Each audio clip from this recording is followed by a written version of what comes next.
Remue ménage. Remue ménage.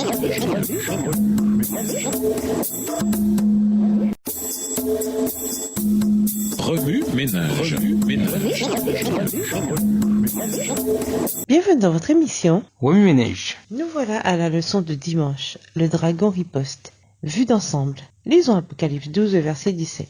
Apocalypse 12, verset 17. Et le dragon fut irrité contre la femme, et il s'en alla faire la guerre au reste de sa postérité, à ceux qui gardent les commandements de Dieu et qui ont le témoignage de Jésus. Apocalypse 12 décrit le conflit contre le dragon Satan et les disciples de Jésus depuis l'époque du Christ jusqu'à la fin des 1260 années. Dans le dernier verset de ce chapitre, nous découvrons un dragon furieux contre la femme, un dragon qui se prépare à user de représailles contre les disciples de Jésus. Apocalypse 13 donne un aperçu de cette attaque finale. Apocalypse 13 marque un changement significatif de la stratégie de Satan. Jusque-là, sa tactique principale a été la coercition. On pourrait observer que le mot tromper n'apparaît pas dans toute la section historique de l'Apocalypse. Apocalypse, le chapitre 4 à 11. Mais il est régulièrement utilisé dans la section eschatologique, les chapitres 12 à 20, pour décrire les activités de Satan au temps de la fin, alors qu'il se prépare pour la crise finale. Ce que Satan n'a pu gagner par la force brutale, il cherche maintenant à l'obtenir par la duplicité. Il le fait en engageant le service de deux bêtes puissantes. Ensemble, ils forment une alliance tripartite puissante, une sorte de fausse trinité, pour essayer d'éradiquer le peuple de Dieu une fois pour toutes. Penchons-nous maintenant sur chacune de ces trois puissances. Le dragon. Lisons Apocalypse 13 et versets 2 et 4. Apocalypse 13 et versets 2 et 4. La bête que je vis était semblable à un léopard. Ses pieds étaient comme ceux d'un ours et sa gueule comme une gueule de lion. Le dragon lui donna sa puissance et son trône et une grande autorité. Verset 4. Et ils adorèrent le dragon parce qu'il avait donné l'autorité à la bête. Ils adorèrent la bête en disant, qui est semblable à la bête et qui peut combattre contre elle. Le dragon est explicitement identifié comme étant Satan, dont l'origine remonte au ciel. Apocalypse 12 et versets 7 à 9. Cependant, nous voyons ailleurs dans Apocalypse 12 que le dragon œuvre par le biais des puissances humaines. Par exemple, il a essayé de détruire l'enfant Jésus. Apocalypse 12 verset 4 par l'Empire romain païen, voire Matthieu 2, les versets 13 et 16. Que veut donc le dragon? L'adoration est l'un des thèmes clés dans l'Apocalypse. Or, nous voyons dans Apocalypse 13, verset 4, que le plan du dragon inclut d'amener le monde à l'adorer. Cependant, pour obtenir cette adoration, Satan doit employer la ruse. Comme on peut l'adorer intentionnellement ou volontairement, il donne sa puissance, son trône et son autorité à un agent, la bête qui monte de la mer, laquelle reçoit l'adoration au nom de Satan. Apocalypse 13, versets 2 et 4.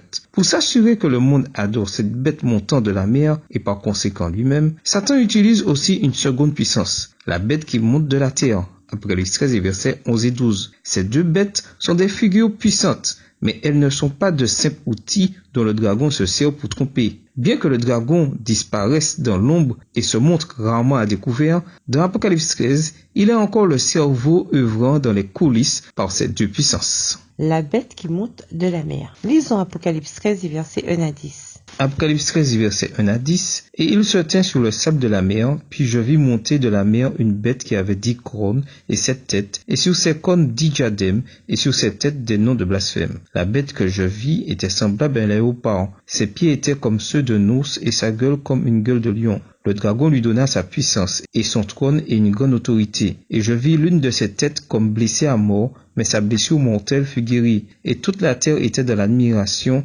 derrière la bête. Et ils adorèrent le dragon, parce qu'il avait donné l'autorité à la bête. Ils adorèrent la bête en disant, qui est semblable à la bête et qui peut combattre contre elle? Et il lui fut donné une bouche qui proférait des paroles arrogantes et des blasphèmes. Il lui fut donné le pouvoir d'agir pendant 42 mois. Verset 6. Et elle ouvrit sa bouche pour proférer des blasphèmes contre Dieu, pour blasphémer son nom et son tabernacle, et ceux qui habitent dans le ciel. Et il lui fut donné de faire la guerre aux saints et de les vaincre. Et il lui fut donné autorité sur toute tribu, tout peuple, toute langue et toute nation. Et tous les habitants de la terre l'adoreront, ceux dont le nom n'a pas été écrit dès la fondation du monde dans le livre de vie de l'agneau qui a été immolé. Si quelqu'un a des oreilles, qu'il entende. Si quelqu'un mène en captivité, il ira en captivité. Si quelqu'un tue par l'épée, il faut qu'il soit tué par l'épée. C'est ici la persévérance et la foi des saints. L'unité ne signifie pas que nous devions être d'accord en toutes choses. Certes, la seconde puissance de la fausse trinité de Satan Satan, c'est la bête qui monte de la mer.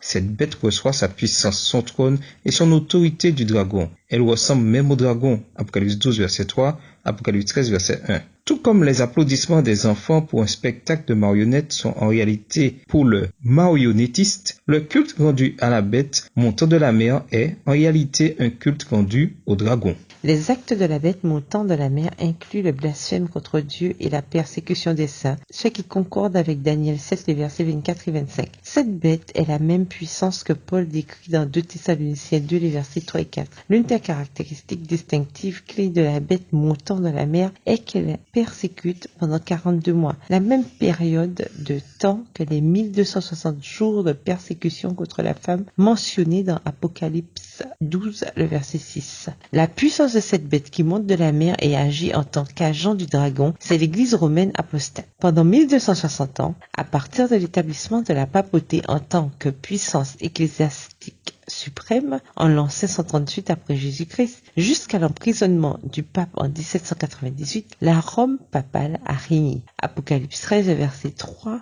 note que l'Église romaine a reçu une blessure mortelle. Mais comment cette blessure serait-elle guérie et qu'arriverait-il ensuite? La réponse est étroitement liée à la puissance suivante, révélée dans le reste d'Apocalypse 13. La bête qui monte de la terre. Lisons Apocalypse 13, versets 11 à 17. Apocalypse 13, versets 11 à 17. Puis je vis monter de la terre une autre bête qui avait du cornes semblable à celle de l'agneau et qui parlait comme un dragon. Elle exerçait toute l'autorité de la première bête en sa présence et elle faisait que la terre et ses habitants adoraient la première bête dont la blessure mortelle avait été guérie. Elle opérait de grands prodiges, même jusqu'à faire descendre du feu du ciel sur la terre à la vue des hommes. Et elle séduisait les habitants de la terre par les prodiges qui lui avaient été donnés d'opérer en présence de la bête, disant aux habitants de la terre de faire une image à la bête qui avait la blessure de l'épée et qui vivait. Et il lui fut donné d'animer l'image de la bête, afin que l'image de la bête parlât, et qu'elle fit que tous ceux qui n'adoreraient pas l'image de la bête fussent tués. Et elle fit que tous, petits et grands, riches et pauvres, libres et esclaves, reçussent une marque sur leurs mains droites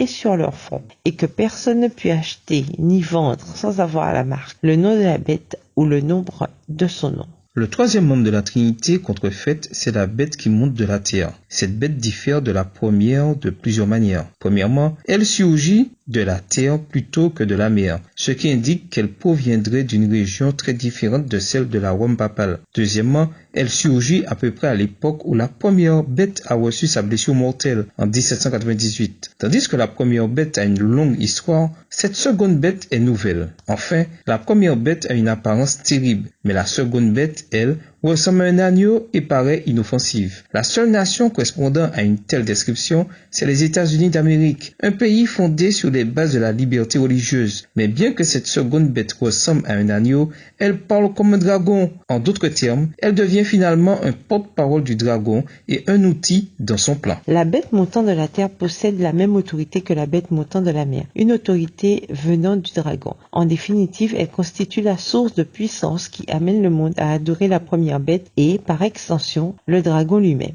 La bête montant de la terre joue également un rôle déterminant en amenant le monde à faire une image à la première bête et à recevoir la marque de la bête. Il s'agit en premier lieu de la restauration du régime religieux de l'Église médiévale et en second lieu du faux sabbat. Application pratique. Poussé par sa haine envers Jésus, Apocalypse 12, Satan attaque les disciples du Seigneur au moyen de la tromperie et d'un christianisme contrefait. Les moyens de séduction de Satan sont prodigieux. Presque tout le monde tombera dans son piège astucieux. Cependant, Jésus a révélé le plan du diable des siècles à l'avance, démontrant par là que sa puissance est plus grande que le plan le plus ingénieux de Satan. Louons Dieu, car Satan ne peut pas prendre Jésus par surprise. La grande leçon que nous devons tirer d'Apocalypse 13, c'est que nous devons choisir le Christ aujourd'hui et nous appuyer sur sa sagesse et sa puissance pour tenir bon au cœur de cette dernière supercherie. Remue-ménage, pourquoi Satan modifie-t-il ses tactiques en préparation de son ultime attaque? Qu'est-ce que cela nous enseigne sur ce à quoi on doit s'attendre de sa part tandis qu'il agit dans le monde aujourd'hui? Dans un monde où Satan manipule les grandes puissances pour parvenir à ses fins, il est essentiel de nous souvenir que Dieu contrôle toujours toutes choses. De quelles promesses bibliques pouvez-vous vous réclamer pour obtenir paix et force dans les temps difficiles? Exemple, Daniel 2, les versets 20 à 22. De quelle façon cette connaissance de l'avenir a-t-elle un impact sur notre vie quotidienne? Devrait-elle nous amener à vivre différemment? Pensez à des exemples spécifiques. Au revoir. Et à demain si je veux. Remue ménage. Remue ménage.